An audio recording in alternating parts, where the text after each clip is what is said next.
Hey everybody, it's Clark Commando 1983 here again. Mark Ruggiero with part two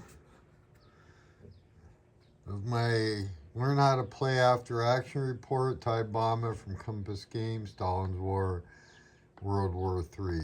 So hopefully you watched part one. This part, as you can see, I've got the game set up.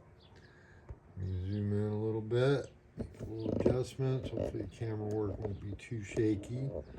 As you can see, the Soviets look pretty thick and NATO looks pretty thin. But we'll see. The Soviets got a lot of ground to cover in 10 turns. It was down by Romania, Hungary, Yugoslavia. Sorry about the camera work.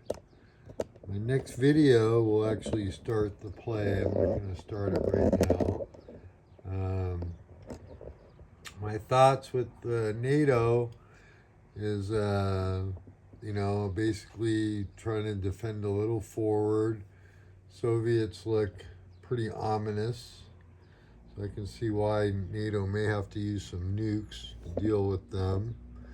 But we shall see how the game goes. I have no idea if I'm going to be successful or not. So like I said, this is about learning how to play and also be after action report once we get rolling.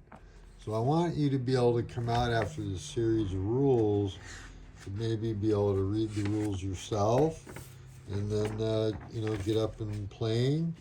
So like I said with the scale, it's 20 miles per hex. Most of the units are division. There's some regiments.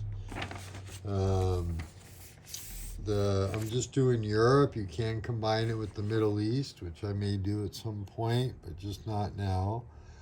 Like you said, the rule book's very nice, but there's a color scheme for the different units, and then different abbreviations that are on the units. Some of the colors are pretty hard to read. Like, honestly, I wish they would have done like a different font or color for the French. Let's see here. Oop. Yeah, that's pretty hard to read, right? You get some decent lighting. And I don't mean the numbers, attack, defense, movement. I'm talking about the unit designations, which for the most part don't matter, but they do matter a little bit. Because if you look over there in the corner, let's see if we can zoom in. That's the Berlin garrison. They're going to be toast right off the bat, pretty sure.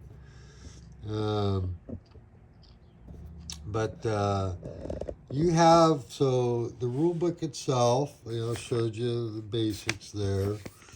So let's talk about steps. All the units in this game are 1 or 2 steps, right? Stacking is max 10 steps per hex. And that's basically in effect, if I'm reading the rules correctly, at all times.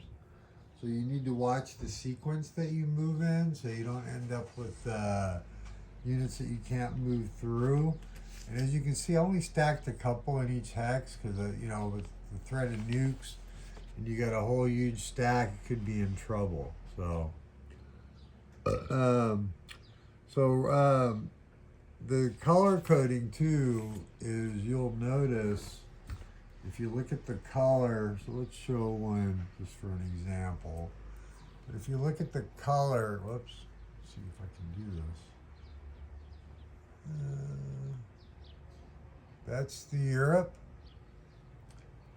And the Middle East counter sheets, and this is intentional, are all lighter. I'm going to show you I haven't punched or clipped. Like I said in my other video, you're going to want to either X-Acto knife or clip.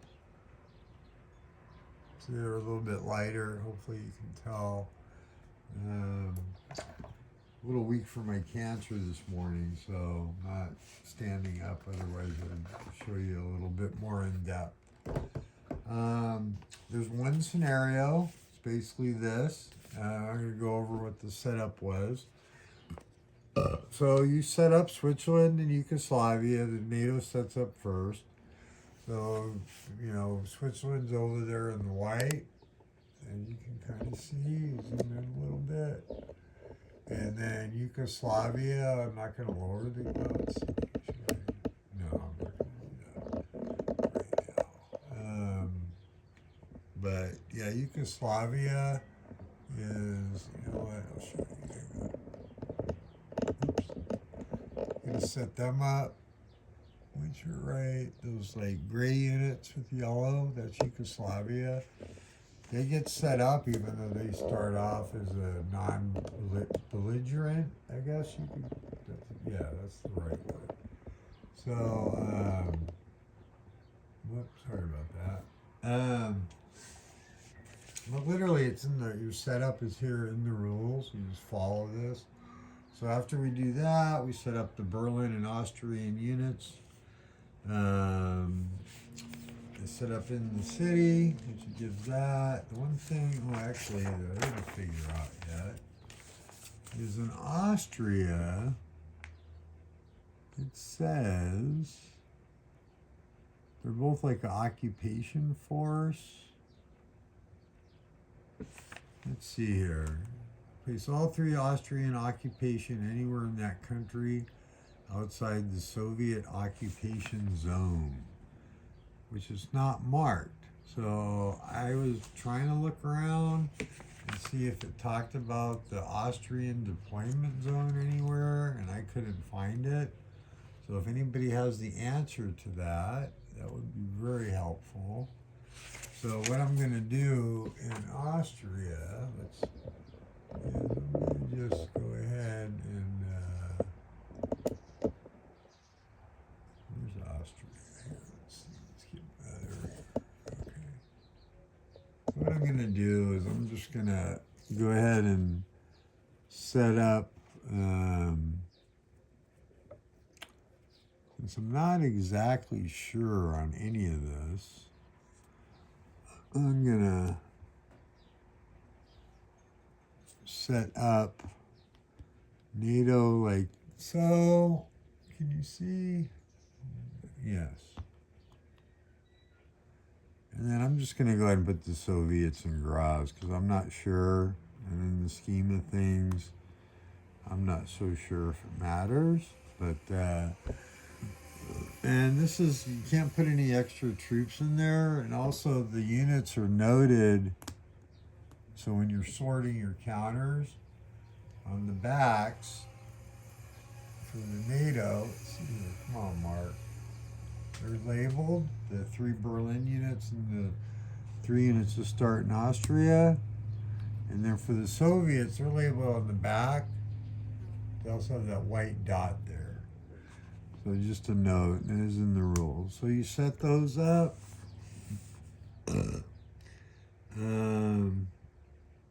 There's some aerial supply markers from NATO that's set off out to the side of the map, and I have those over here by the charts. Let's see if we can show you that. Oh my goodness, Mark, come on. There we go. Oh shoot. Sorry about that, guys. Let me get this. My tripod, I might need a new one. I kind of unscrewed one of the parts too much, I think. But you'll see over here, you got some Germans with question marks. Those are going to be drawn per Rule 10 for reinforcements. You got the French with question marks. There's a couple zeros. They're all variable strength regiments, I believe. Oh, there's some divisions. Okay, for the French and the West Germans. So, excuse me. And then also the majority of the troops, I got my handy dandy multi-man publishing cup, but are the rest of the UK and US regiments that don't set up. What happens is there's a reinforcement phase each turn, and and NATO rolls 2d10 and subtracts 2, and then they randomly draw units, and they're all like 2, 3, 4 infantry regiments pretty much, except for some of the Brits. Then you place them on the map, and that's represents like the overseas, you know, flying in more guys and stuff. And then of course the setup. And that's what I did. I did the setup. And I'm not going to really zoom in on it, but I'm going to give you a general overview there. I mean, you really don't have enough units to go around for NATO, so I just tried to form some kind of line to hopefully slow the Soviets down, which the Soviets look massive, but they have a lot of 4-factor, 3-factor, 2-factor units. But their artillery divisions are 9 factors. So it'll be interesting to see how the CRT works on this game. The CRT, if you look, which, I imagine some pretty high odds attacks. But, even at 4-1, there's a bloodbath on there. Defender retreats and cities turn into bloodbaths. So there could be a lot of bleeding on the part of the Soviets. I do plan to use it, so if you remember, I mentioned zone of control rules.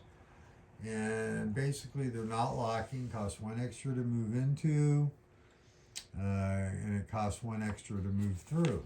So you could infiltrate around. And then the Soviets set up is they get 7 airborne divisions in reserve.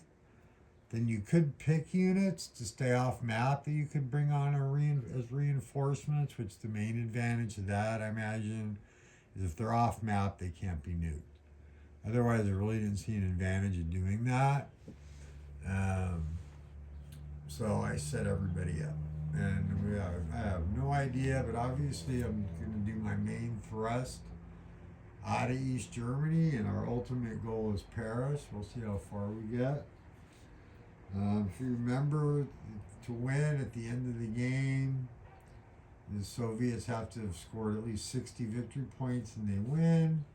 And to make it count, they have to invade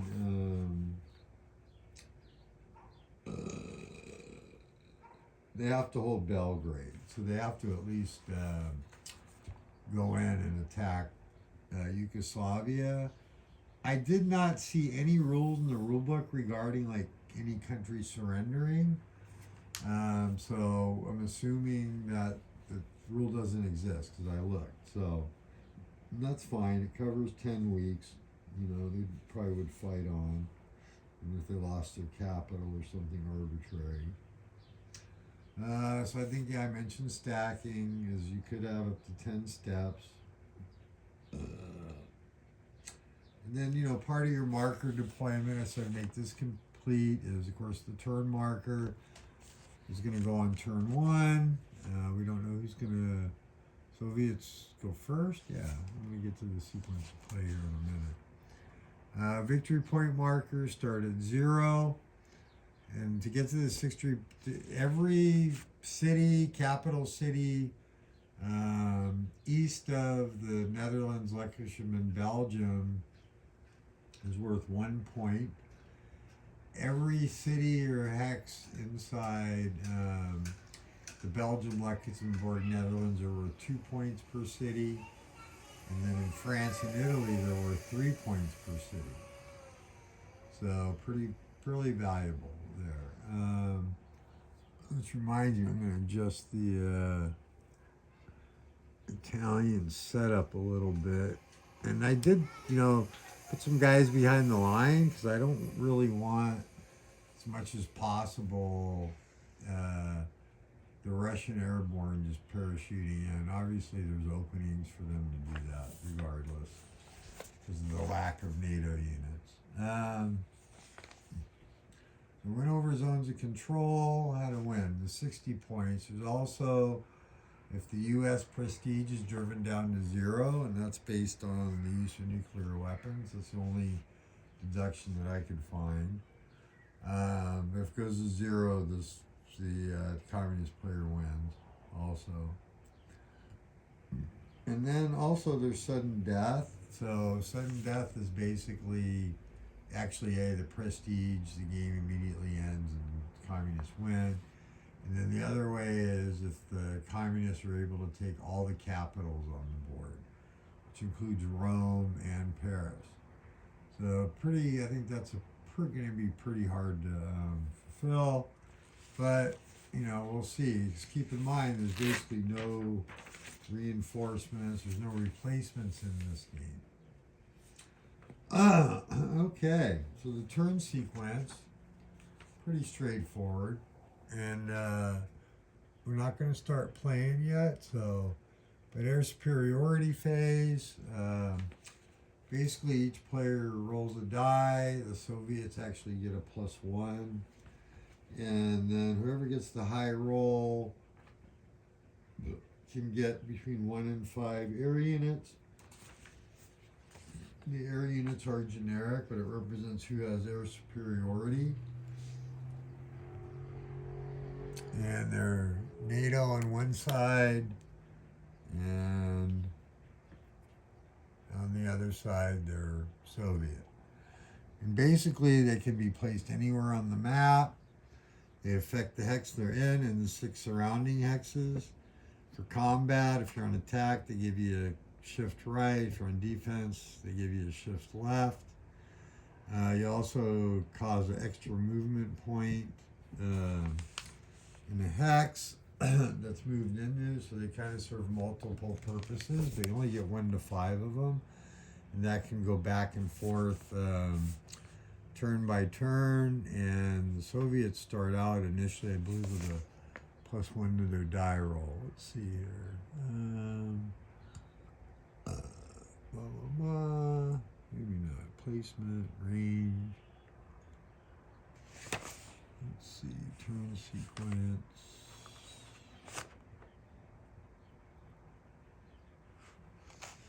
Just looking at the setup really quick. I thought somewhere it mentioned that the Soviets get a +1. I know, sorry, I'm mumbling. I know there's a rule for first turn.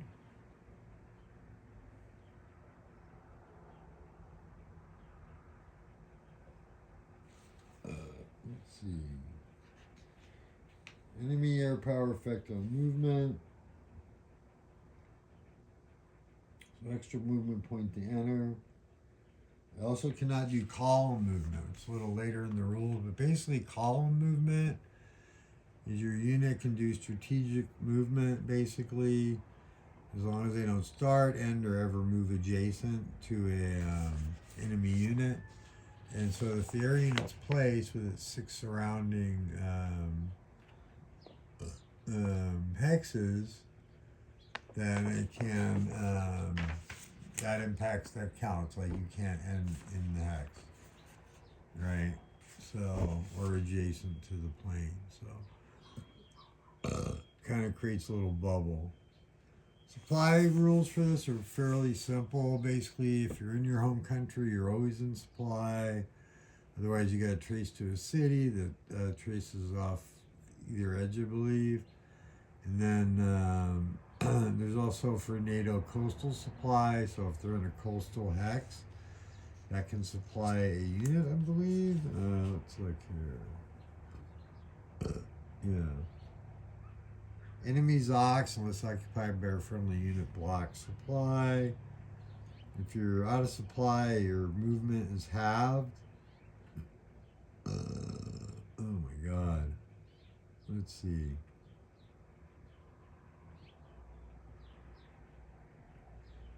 Okay, so that's movement. Yeah, they're halved. For combat, when attacking, you half. Artillery units cannot even fire if they're out of supply.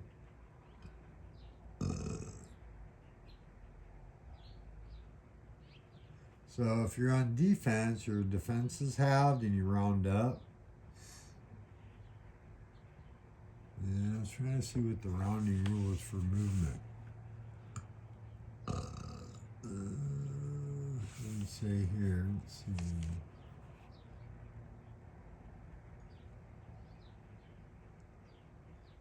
Oh, it's right in the rules. So no unit in 9.9.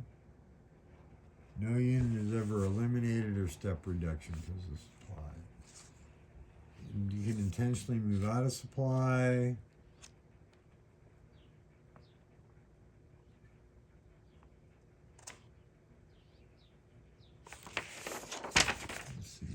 else in supply I want to talk about?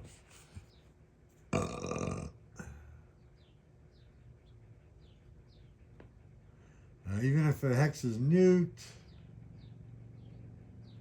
you can still have supply lines traced into or out of them. If you're in Italy, trace off the south map edge.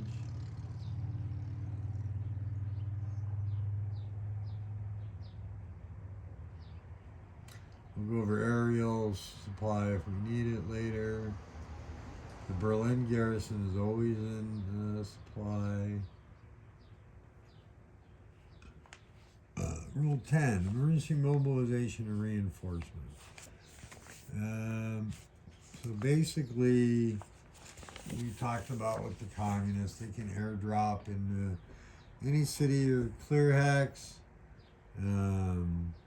They're pretty weak, they're 224s, but it could cause some nasty surprises. Let's see.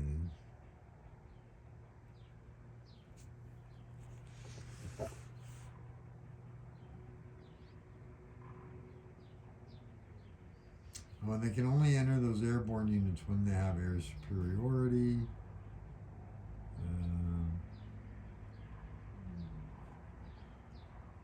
That's airdrop.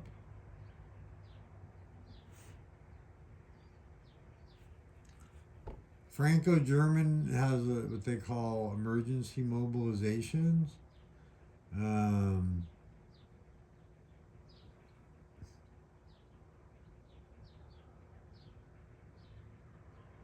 So for French and West German, you roll one die.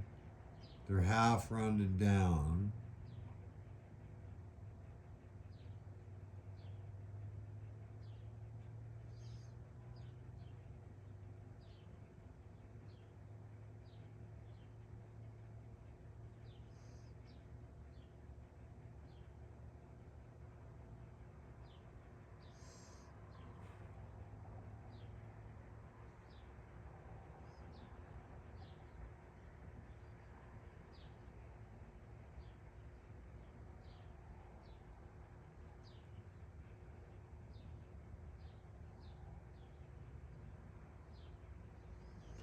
Oh, sorry.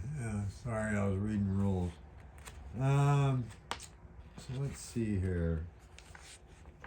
Almost through the rules here, in this video. In the next video, part 3, I'll actually start playing.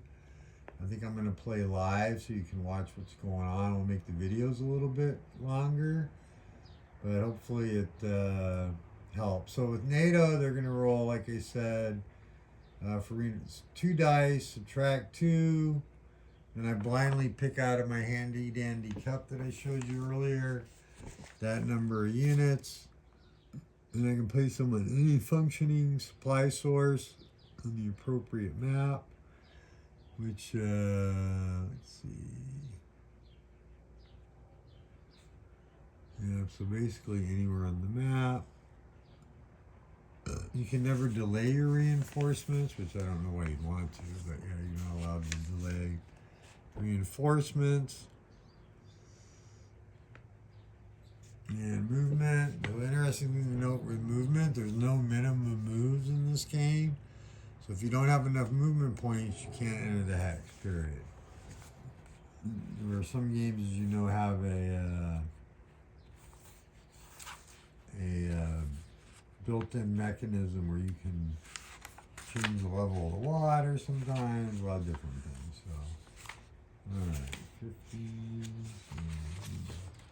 Flip the page to 16. So we've already gone over 16 pages of rules. See how easy this is? Mountain passes, so polder you can flood, which I think that's up along the Ruhr somewhere. Called polder terrain. Mountains, of course, mountain units have some special abilities. We'll go over that. And then column movement, I already talked about. It's basically strategic movement. You can actually double your movement allowance. As long as they don't start, end, or go by enemies on control. Friendly units do not block this impact. If you have multinationality stacked together, this only applies to NATO.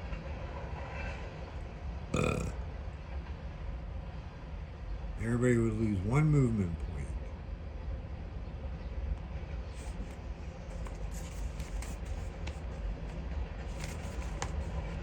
Let's see. So Hungary, Romania, and Yugoslavia may only move and fight in hexes at, in, or immediately adjacent to their home country. Swiss units can only move within Switzerland. And then if the Soviets for some reason actually invade Switzerland, that negates the bonus for the Swedes. So combat, when it's interesting, is when you start your impulse, you're going to declare, am I going to move, then do combat, or do combat and then move? If you pick combat and then move, you get the, let's see here,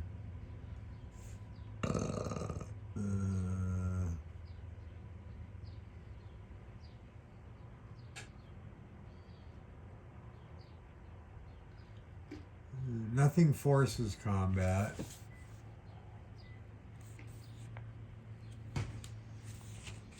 But you do get, it's on the charts, it's somewhere. If you do a combat and then move, you get a shift in your favor to represent it's a prepared attack, as opposed to a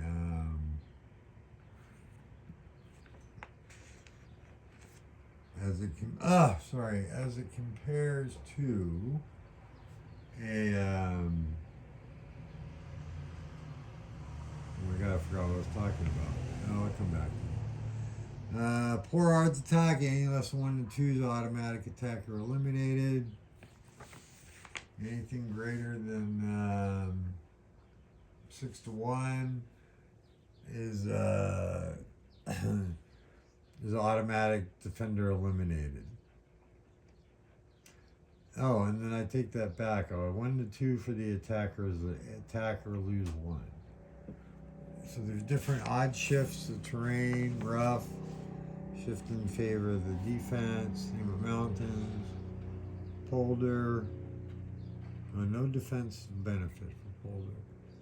River hex sides, units attack across the river hex side, have their units factors halved. So there's no mention you round up whether that's they're all attacking across, so it just seems like if they're attacking across, they're halved.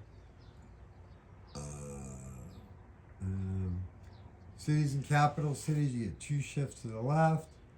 You get no concentric attack bonus, and defender retreats become bloodbath. That should be interesting.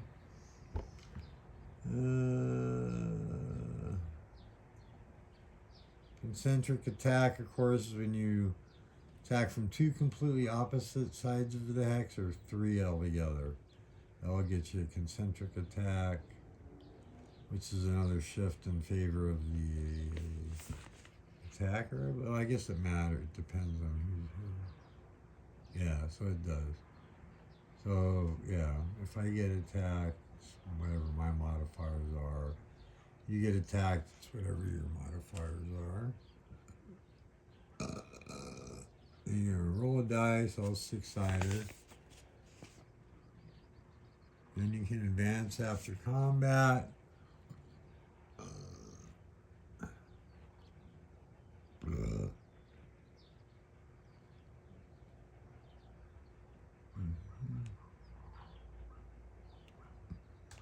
Anyway, so yeah, I was trying to find something else. All right. So then you can advance after combat into the hex if you clear the hex. Obviously changes control. So you keep track.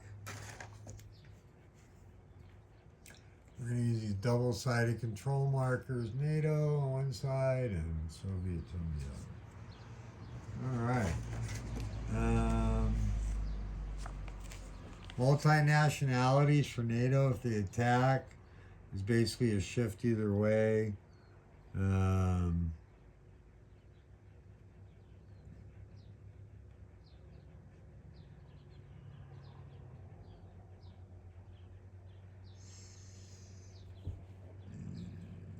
So in other words, if you got multiple nationalities on defense, shift to one to the left for for you, it makes you more vulnerable, and the attacker gets a shift to the right. So makes them you're weaker and they're more deadly. Okay, so atomic attacks, I'll look that up and use it. Soviet artillery can't fire if they're out of supply. Also, they cannot fire more factors into a battle than is actually attacking. Let's see here.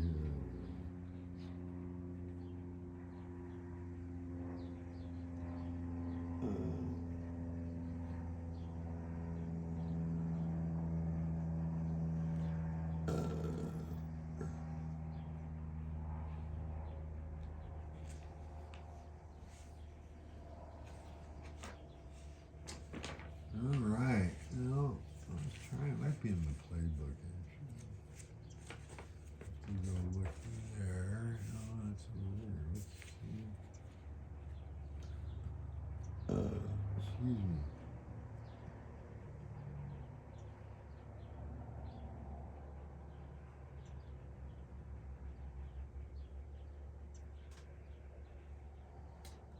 Yeah, I'm just trying to review that air power thing again.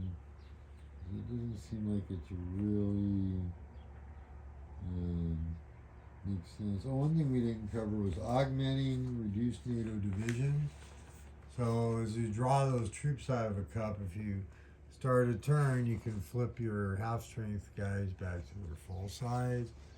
And that's rule 10.5 there. I got to tell you, this game, it looks super playable. It looks very fun and interesting for what it is.